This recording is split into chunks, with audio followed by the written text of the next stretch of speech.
PB ইনস্টলের কাজ হচ্ছে। কীভাবে হচ্ছে, প্রথম পিবিগুলোকে নিয়ে এসে এখানে দাঁড় করে দুই টার্মিনাল দুই দিকে করে এক টার্মিনাল একটা প্যানের সাথে আরেকটা প্যানেল সিরিজ করা হচ্ছে।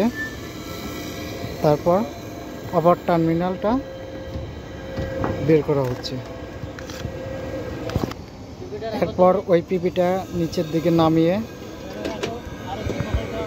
একটার সাথে একটা লাইন সোজা করার জন্য একটা সুতা টানা হয়েছে এবং সেটাকে আটকানোর জন্যে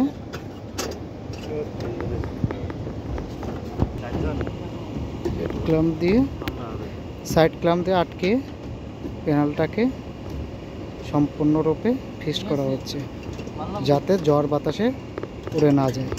প্রপার টাইট দেওয়া হচ্ছে।